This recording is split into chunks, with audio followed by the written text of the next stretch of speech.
All right. I think, obviously week 3, prepping for game 3, you see some progress, right? I see better communication. And I think just got done talking to the team recently. There was a documentary on Russell Wilson, and it was talking about seeing the entire game, right? Seeing all 22 players and having a language that you can speak, right, that allows you to interpret the game, process quicker, play faster, and get more production, do your job better for the team, right? So I think our teams, offense, defense, and game changers, all the units are making progress relative to speaking the language, right? These kids have learned a new system, and it's not just their offensive or defensive system, it's the verbiage on the other side, right? And certainly when you get into the season and start playing different opponents, the verbiage component is very important. So improving the football IQ, learning a language, I think we're making progress there.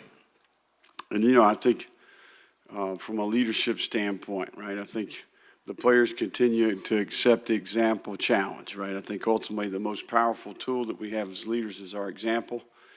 And I think we're seeing some growth there in some individual players, and certainly, a practice setting, which is very challenging on Tuesday and Wednesday, creates a lot of opportunities for that. So what questions do we have here?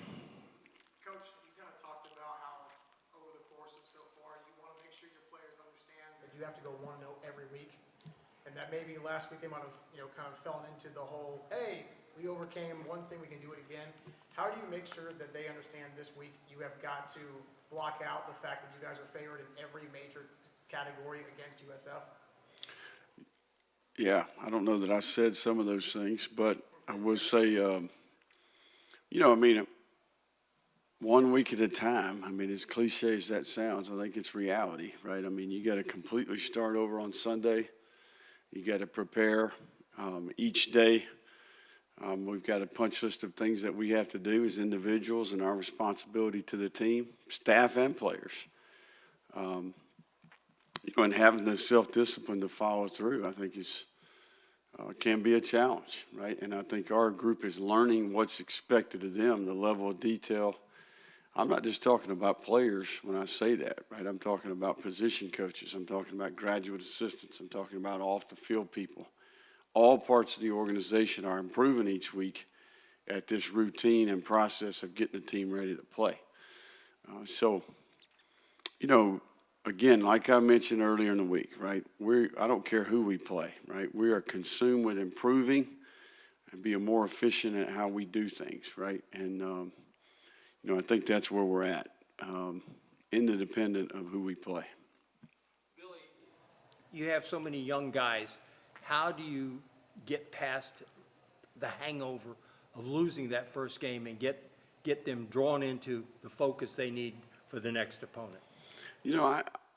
I don't necessarily know that I would describe it as a hangover as much as, it's like getting a speeding ticket, right? You're a little more aware, that of the things that you need to do, if that makes sense. So I think we've got a group that is competitive, right? And I think when you lose a game, some of these things that maybe you overlooked, right, as an individual, that you did wrong throughout the week, or maybe a corner that you cut that nobody saw, right?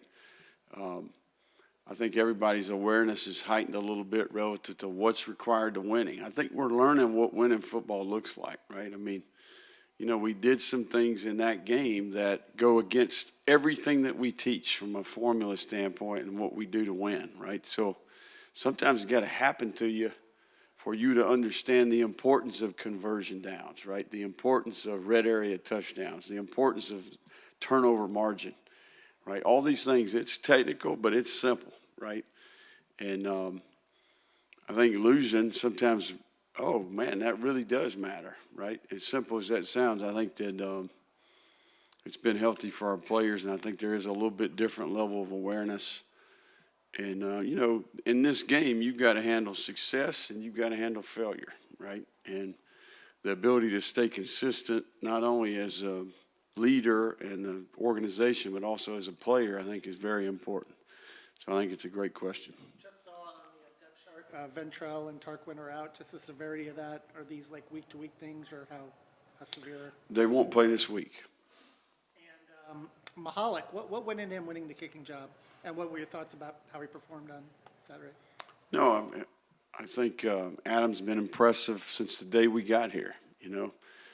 He was able to take advantage of an opportunity in spring practice. You know, we two-spot. He was able to get reps, and he's earned it, you know. And I think that's one of the reasons why he's comfortable going out there and performing, because he's been performing every day since the first day of spring practice, right? So he's got a really good presence about him. He's an even-keel guy. I think he really cares about the team. He wants to do his job for the team. It means something to him. And he's got ability. He's got skill that he's worked hard to develop, right? So, you know, he's won the place kicking job, and certainly as Trey gets healthy, you know, Trey is a really good kickoff guy, and he is getting healthy. He hit some great balls out there today. So we're blessed. You know, I think we've got two really talented kickers. Conversation with Brad Scott about the script cards you used to draw at Clemson as his GA. He said very detailed. I don't know if you were a doodler or just took a little extra time.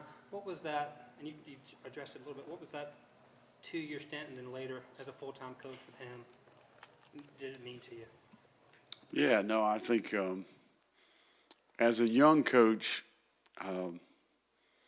you know, I took a chance, and I mean, I went to graduate school to get my master's degree, not because I wanted to coach college football, but I wanted to get my degree, make $6,000 or $7,000 more a year, right? So while I'm there, man, I'm big-eyed, and I'm showing up early and doing everything they asked me to do. But I was blessed, man, to work with some really good coaches and really good people, knowledgeable relative to the game and recruiting, but also, you know, the character component, right? They had class, they had integrity in their approach. So there's no question, learned a lot from those people, and Brad was part of that.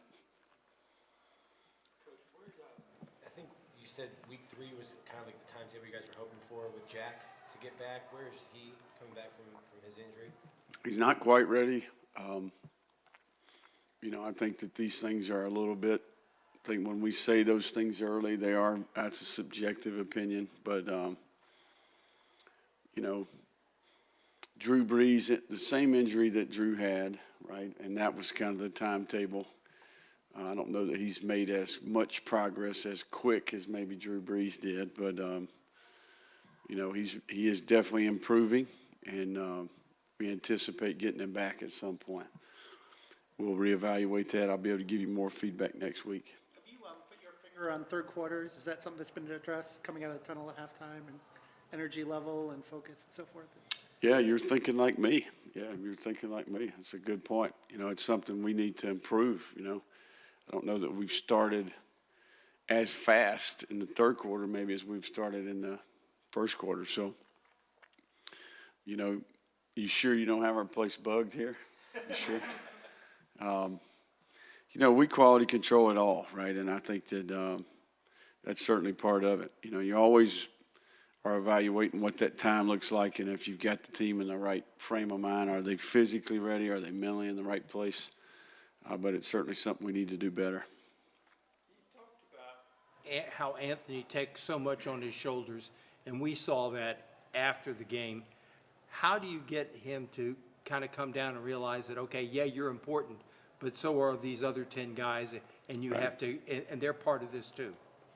Well, you try to have a systematic approach, right? Independent of the outcome. We're always evaluating the play and the possession and the game independent of what the score was. So, you know, I think for him, being consistent is important, right? Creating a routine and a structure for him where he knows what's next. There's no question when he watches the tape, he can see where other players around him could have done things better. He can do things better. Why didn't the play work? Why did it work, right? Sometimes things work really well. And believe it or not, there's plays out there where we have a positive result, but we didn't do a lot of things the right way, you know. So I think each play is a little bit different. you know, again, I go back to getting consumed with improvement, right? Communication, alignment, eye discipline, fundamentals, techniques, in-game decision-making, right? I think you got to keep it technical and create a place where a guy can develop. And there's one place that you develop in this game, and that's on the practice field and in the meeting room, right? So, you know, having the right attitude and the right approach in those two settings, I think, is important, and that's what we've been doing. After just a few more guys, Billy, what have you seen from Scooby and how big of an opportunity is this for him? Well, that's what it is. It's a great opportunity. And those guys have been working, you know, in that room, you've got some veteran players, Ventrell and Amari, and then you've got a group that hasn't played a ton of football. But that doesn't mean they haven't been working and preparing for this opportunity. You know, the benefit of how we practice is those guys get the same amount of reps, and they've been able to learn and process and improve fundamentally. But the big challenge here goes back to kind of what I talked about in the very beginning, right? The ability to process quickly and communicate. You know, when I think about replacing Ventrell, I'm immediately thinking about replacing the communicator, right? The ability to process quickly and communicate. We talk about communication, we want to do it early, loud, and often. We want to do it clearly, concisely, and with confidence, right? And that's the big challenge for those linebackers, is to be as good of a communicator as Ventrell was, because there's a component of that position that affects that entire group, right? So I know they are working extremely hard, and, you know, I think they're excited about the opportunity. You know, you work hard to get in position to play, and they're going to get their opportunity to play. And then we get to visit with Boone today. What's he, you know, done lately to kind of see the field, and how good was it seeing that sack on Saturday? You know, Boone's one of the guys that I'm most proud of. You know, when we first got here, you know, the guy's grown up as a human being a lot, you know, just in terms of work ethic, attitude, discipline. He's another guy that hasn't played a lot of football, right, and, you know, had aspirations to get on the field. He's one of these guys that's earned the right to go between the lines and represent the University of Florida. You know, because of that, he's given us some flexibility. He's a guy that's really developed well. You know, he's improved as a human being, and I think better humans make better football players, right? And I think he's a great reflection of that part, right? He's improved as a person, and I think that has in turn affected his ability to play football. These kinds of games can separate score-wise pretty quickly, but how important is it to you to see the guys kind of maintain the things that you expect of them, even if it does start to separate maybe in the second half or when you start to put in younger players if that opportunity presents itself? Yeah, you don't know me very well, I don't think. These types of games, yeah. I don't know that we even want to answer that question, to be honest with you. Coach, the 2 weeks thus far, you've had a real high, you've had a real low. What grade would you give yourself as a coach so far in your short tenure here? Say that one more time. Sorry, I said in the first week, you had a real high. Second week, not as big. What grade would you give yourself here in your short tenure so far? I don't know that I'm into giving grades, you know. I think that we're trying to improve, right? We had Wednesday today. We had an in-season Wednesday. We're trying to do Wednesday better than we've ever done it before, right? This is our third opportunity. I think that the main focus here is improving at our job, right? Every single person in the building. And the grade would be, did you do it better than you did it last week, right? And that's going to be, you know, that's a fluid thing, right? That's going to evolve the rest of the way. So I think it's more about efficiency and doing your job each day. Grades, you know, we'll leave that up to you guys. Y'all can do all that. Thank you, Coach. All right. Thank you all.